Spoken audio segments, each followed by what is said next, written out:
The Bitterroot Trail ran narrow and treacherous, a twisting ribbon of dirt and stone cut through the rugged Montana mountains. It was late afternoon when Silas McBride, a lean cowboy with a sun-beaten hat pulled low over his eyes, nudged his weary horse along the edge of a crumbling bluff. The wind smelled of pine and smoke from distant campfires, and the autumn air carried the bite of coming winter. Silas had been riding for hours, following the trail that promised the shortest route through Bitterroot Ridge. He had a hunch the cattle strays would be just beyond the next bend, and he didn't want to waste time.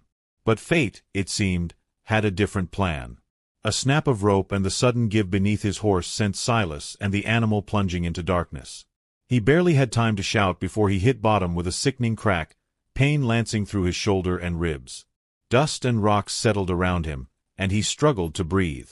The horse whinnied somewhere above, trapped on the edge of the hidden pit. Silas tried to move, only to find his leg pinned beneath a jagged boulder. The world tilted and shook with the pounding of his heart, and all he could do was curse and pray. By the time the sun began its slow crawl toward the horizon, Silas's shouts had grown hoarse, his strength ebbing. The shadows in the pit thickened, and the chill of the mountain air crept into his bones. He was beginning to fear he might be stuck there until someone happened by, or worse, be left to the coyotes and wolves that prowled these parts.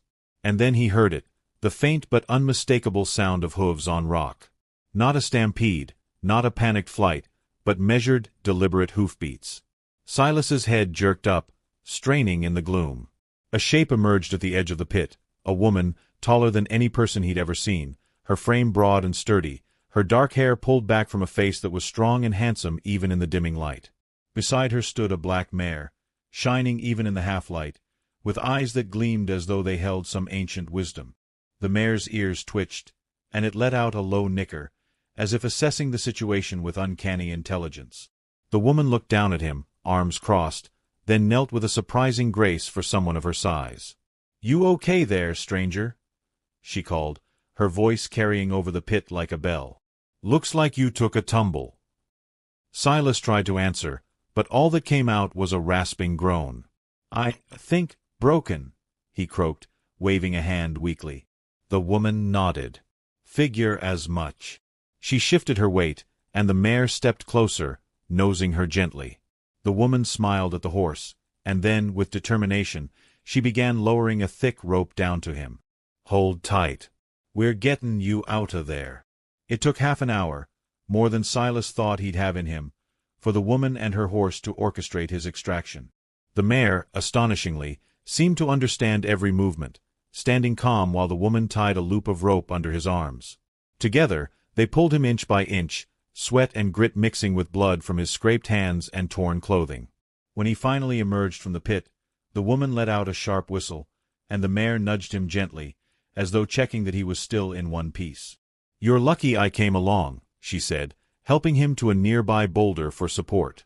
"Name's Miriam Calloway, and this here's Midnight." She gestured at the black mare, who tossed her head and stamped proudly, dark mane glinting in the last rays of sunlight. "She's a smart one. Always knows when trouble's near." Silas tried to stand but staggered, groaning. I owe you my life," he admitted, clutching his shoulder. Miriam gave a small shrug. "Don't owe me nothin'. You'd have done the same for somebody else if the roles were reversed." She studied him for a moment, then shook her head. "Come on. You're hurt worse than I thought.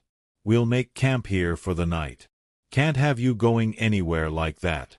She led him to a small clearing where the trees formed a natural windbreak.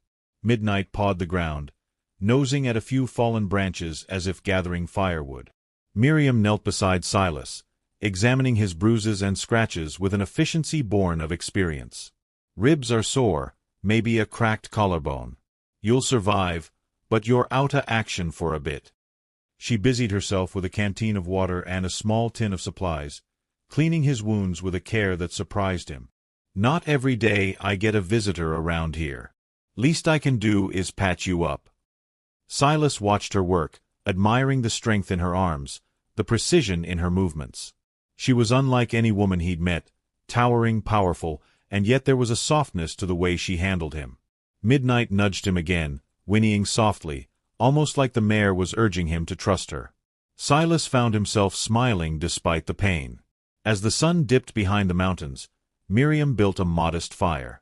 The flames flickered, casting shadows that danced across her sharp features. "I don't get many visitors," she said, tossing a small stick into the blaze. "Been living out here for years now. Self-imposed exile, I suppose. The mountains, they're quiet, honest. No one telling you what to do. No one to bother you." Silas nodded, wincing as he shifted to ease the pressure on his ribs. "I can see why. Ain't much of a man out here to cause trouble. But ain't lonely." Miriam chuckled, a deep sound that rumbled through the quiet night. "Lonely, sometimes. But then there's Midnight. She keeps me company enough for both of us." The mare nudged her side affectionately, and Miriam ruffled her mane. "She's clever, that one. Knows people better'n I do sometimes." Silas frowned slightly, wincing again. "Better'n you?" "Sometimes," Miriam admitted with a grin. "You're her type, apparently. Keeps nudgin' us together, you see. Seems she figures you're okay, and maybe you need a little help gettin' used to company." She glanced at the mare, who stamped and whickered. "I swear, she's got a mind of her own." Night deepened, the fire crackling as the stars emerged over Bitterroot Ridge. Silas felt the ache in his body, but also a strange warmth he hadn't known he'd been missing. Miriam's presence was commanding yet comforting, and the gentle, intelligent gaze of Midnight seemed to approve of him in a way that made him uneasy and happy all at once. "Tell me," he asked, voice still rough, "how come you're out here all alone? Ain't no family?" Miriam's eyes softened, and she stared into the fire for a long moment. "Had a husband once. Ran this ridge together. Life was good for a time. Then he passed. Disease, mostly. Couldn't bear to stay in the settlements after that. Too many reminders. So I stayed. Built a cabin. Raised some animals. Kept to myself." She gave a faint shrug. "Some folks call it loneliness. I call it peace." Silas nodded, not wanting to push further. He could feel the weight of her solitude in the way she moved, in the careful attention she gave her mare, in the quiet dignity that hung around her like the mountain mist. And yet, there was humor there, too, the way Midnight had tried to push him closer to Miriam when he flinched from a particularly sore rib, the playful snort that had accompanied each nudge. "I reckon. I'm glad I ran into you," Silas said after a moment, a small grin tugging at the corner of his lips. "Even if it was by fallin' into a pit." Miriam laughed softly, the sound carrying through the trees. "Most folks don't say that.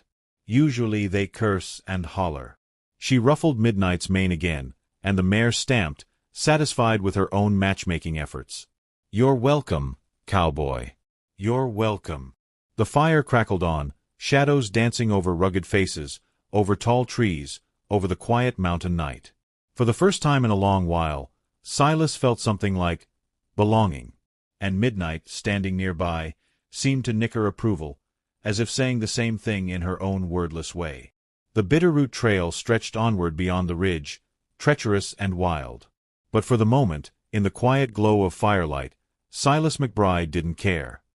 He had survived a fall that should have killed him, been rescued by a towering mountain woman with a mare that had the intelligence of a man, and found himself in the company of someone who had mastered the mountains and solitude alike. Somewhere, deep in the woods, the wind whispered through the pines. Silas shivered, but not from cold. He shivered because, against all reason, he felt a strange hope blooming in the shadows of the Bitterroot Trail. The fire burned low, embers glowing like molten gold against the darkening mountains. Silas shifted on the blankets Miriam had laid out, wincing as pain shot through his shoulder. Midnight pawed the ground beside him, then nudged Miriam, as if reminding her that tending him was not optional.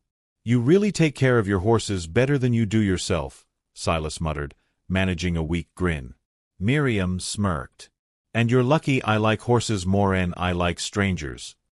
She sat down beside him, pulling a small bundle of dried meat from her saddlebag. "Eat. You need your strength." Silas took it, chewing slowly. Midnight watched him with dark, intelligent eyes, occasionally flicking her tail. The mare had this uncanny ability to make him feel at ease, like she was judging him, not harshly, but carefully, deciding if he was worth her mistress's attention. Every so often, she'd nudge him gently with her nose, causing him to jump and groan. Miriam would chuckle at each reaction. "You know," she said, breaking the quiet, "you're not so bad. Most men who tumble into my pit just complain, swear, and try to leave before I can patch 'em up." She tilted her head toward him, her smile teasing but warm. "You're surprisingly polite, considering the circumstances." "Polite?" Silas laughed softly, then winced. "I'm mostly just grateful I didn't die." Miriam leaned back against a tree, arms crossed. "That gratitude will do for now." She glanced at Midnight, who whinnied softly and stamped. Miriam's eyes twinkled. "See what I mean? She likes you. Already trying to figure out how to make you comfortable." Silas raised a brow. "She's matchmaking now?" "Matchmaking, nagging, testing. She does what she wants."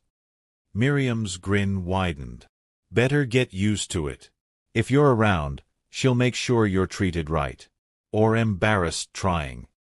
True to her word, Midnight began her campaign the next morning. She nudged Silas awake with her warm nose, dropping leaves and twigs over him, as though announcing, "Get up, cowboy, the mountains won't wait." Silas groaned, rolling onto his side, only to find Miriam standing nearby with a mug of warm water. "You gonna sit there all day, or are you finally gonna stand?" she asked. "I'm trying," he muttered, gingerly rising to his feet. The ache in his ribs and shoulder protested, but the fire of determination, and maybe some lingering embarrassment from Midnight's antics, kept him moving. Midnight watched silently, then snorted, stepping close and bumping her head against his arm. Silas swore under his breath, but Miriam laughed, patting the mare's neck. "She thinks you need more encouragement. Consider it training." By mid-morning, Silas was able to sit upright properly, leaning on a sturdy branch for support as Miriam tended to his wounds. "You heal faster than I expected," she said, handing him a piece of jerky. "Not that I don't expect men to survive pits, but you've got grit." "Grit," he said, chuckling. "Or stubbornness. Call it what you want," Miriam replied. She studied him for a moment, then shook her head. "I reckon you'll make it through this without wanting to strangle me." "That's rare." Midnight interjected by nudging Silas closer to Miriam once again, this time with an audacious push that nearly toppled him over. He stumbled into her, yelping, and Miriam burst out laughing. "See? She approves of closeness. Or thinks you're clumsy." Silas rubbed the back of his neck, sheepish. "Maybe both." They spent the day in the clearing, Silas resting while Miriam gathered firewood, hunted small game, and told him stories of the ridge. She spoke of Bitterroot's secret glades, hidden streams, and the nights when the wolves howled like the spirits of the mountains. Silas listened, enthralled, not just by her tales but by her presence. She was formidable, yes, but there was a gentleness beneath the strength, a heart that had survived grief and chosen solitude, yet still welcomed company. When the sun began to sink behind the western peaks, Miriam built another fire. Midnight grazed nearby but never strayed far, always alert, always watchful. The mare would occasionally nudge one of them, then stand back, her intelligent eyes gleaming as if saying, "Pay attention, this is important." "You've been alone long?" Silas asked cautiously, breaking a comfortable silence. "Long enough," Miriam admitted. She poked at the fire with a stick. "Too long, maybe. But the mountains, they let you breathe. Let you think without interference. And there's peace here, if you know how to find it." She gave a small shrug. "Some folks call it lonely. I call it freedom." Silas nodded, understanding in a way he hadn't expected. "I reckon there's wisdom in that. Most of the men I ride with, they'd rather be at a saloon than in the mountains." Miriam smiled faintly, eyes reflecting the firelight. "I've never much cared for crowds. I like the quiet. The way things move slowly, predictably, if you pay attention. Midnight knows that too. She's got a sense for it, Keeps me company, but also keeps me honest. Silas watched the mare, who was now nudging a fallen log toward him, as if to make him sit closer to Miriam by default. He couldn't help but laugh softly. This horse, she's got ideas about how people should behave. She's the smartest animal I've ever known, Miriam said. And the most stubborn. Midnight whinnied in agreement, stamping her hoof. Miriam laughed again, the sound rich and genuine. You'll get used to her ways, cowboy. Or she'll train you anyway. Evening stretched into night. The stars came out one by one, bright against the dark velvet sky. Silas, now more comfortable, leaned back against a tree, feeling the warmth of the fire on his face and Miriam's presence beside him. Midnight lay nearby, occasionally flicking her tail or nudging one of them, making little demands for attention.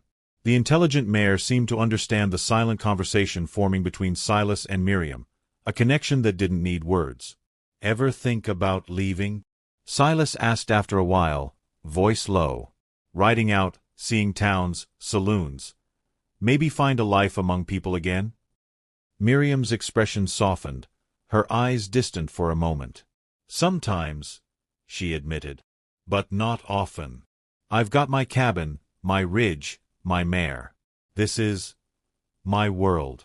Simple, predictable. Sometimes that's enough." She turned to him, eyes catching the firelight.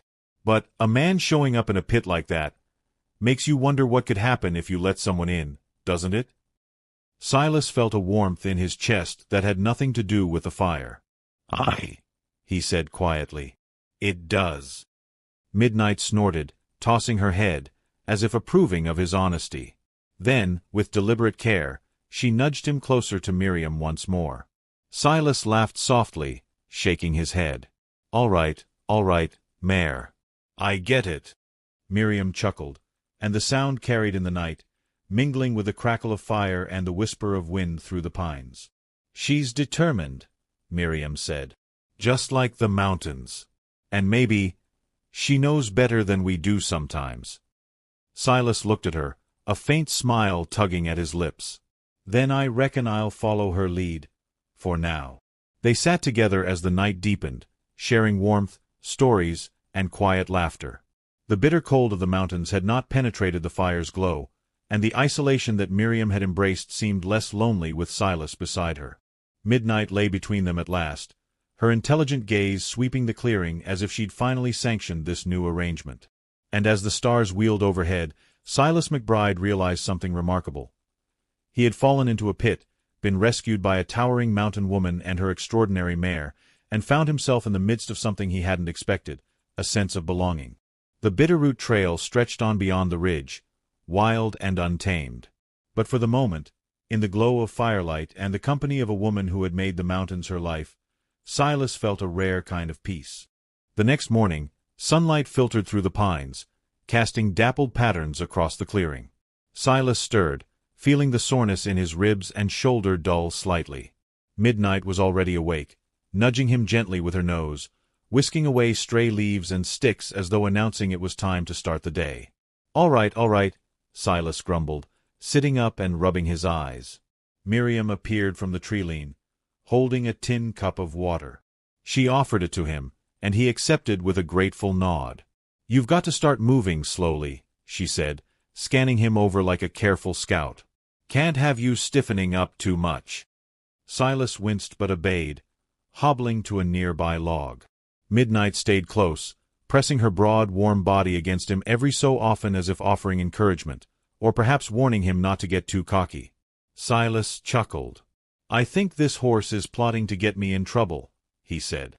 Miriam's laughter rang out, bright and strong. "Plotting? Nah. She's just efficient." Over the next few days, the trio fell into an unusual rhythm. Silas rested and slowly regained strength, while Miriam went about her daily tasks, feeding her small herd of goats, checking traps, repairing sections of fence, and tending to Midnight. The black mare remained his constant companion, always close enough to remind him to stay near Miriam, often nudging him in subtle, comical ways. Once, while Silas tried to help Miriam carry firewood, Midnight deliberately stepped between them, pushing him backward into a small pile of leaves. Miriam laughed until tears ran down her cheeks. "You see what I mean," she said between chuckles. "She's got a mind of her own. Knows when people need a little encouragement." Silas shook leaves from his hat, grinning despite the pain. "I reckon she does. She's clever, I'll give her that." By midweek, Silas could walk without assistance, though climbing the steeper parts of the ridge still left him winded. Miriam began to teach him small skills of survival in the mountains: how to read animal tracks, how to find fresh water, even how to tend a small fire safely. Midnight often added her own brand of instruction, nudging his hands toward tasks he was hesitant to do or blocking him when he tried to cut corners. One evening, as the sun dipped behind the peaks, Miriam and Silas sat by a creek, washing the day's sweat and dirt from their hands. Midnight grazed nearby but stayed alert, ears flicking at every sound. The air was cool and smelled of wet earth, pine, and the faint smoke from their fire. Silas looked at Miriam, seeing her in a new light, the way the firelight caught her profile, the strength in her arms, the warmth in her smile. "You ever get tired of the mountains?" he asked quietly. "Sometimes," Miriam admitted, tossing a pebble into the creek. "But then I think about what it'd be like to go back to towns, and it just doesn't feel right. I like the quiet. I like the rhythm of this place. Makes life simple." She looked at him. "But it's been lonelier than I'd like sometimes. Having someone around, even for a little while, it's nice." Silas nodded, his chest tightening. I can see that." He reached out instinctively, brushing a hand against hers.